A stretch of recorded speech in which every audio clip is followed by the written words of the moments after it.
ജാസ്മിൻ്റെ കൊലപാതകത്തെ നിങ്ങളൊക്കെ എങ്ങനെ നോക്കിക്കാണുന്നത്? അതൊരു ദുരഭിമാന കൊലയല്ലേ? നേരം വൈകി വരുന്ന മകളോടുള്ള ദേഷ്യമല്ലേ?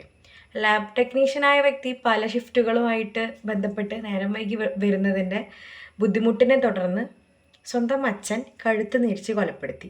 അമ്മ കൈ പിടിച്ചു കൊടുത്തു. കൈ പിടിച്ചു കൊടുത്തു എന്ന് പറഞ്ഞ് കേട്ട് കഴിഞ്ഞാൽ നമുക്ക് തോന്നും കല്യാണം കഴിഞ്ഞ് കൈ പിടിച്ചു കൊടുത്തതാണെന്ന്. അതല്ല, മകളെ മരണത്തിലേക്ക് തള്ളിവിടാൻ വേണ്ടി കൊലപാതകത്തിന് കൂട്ടു നിൽക്കുകയാണ് അമ്മ ചെയ്തത്.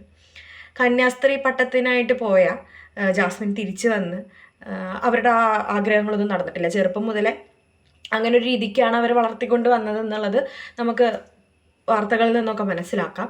അപ്പോൾ അത് പൂർണ്ണമായില്ല. അത് കഴിഞ്ഞ് ഒരു ആളുമായി വിവാഹത്തിൽ ആകുന്നു, കുട്ടികളുണ്ടാകുന്നില്ല. അങ്ങനെ അറിയാലോ, പല വീടുകളിലും പെൺകുട്ടികൾ വീടിനൊരു ഭാരമാണ്. ആ ഭാരം കൂടുമ്പോൾ എങ്ങനെയാ, കല്യാണം കഴിഞ്ഞ പെൺകുട്ടികൾ വീട്ടിൽ വന്ന് നിൽക്കുമ്പോൾ കുറച്ചും കൂടെ ഭാരം കൂടും.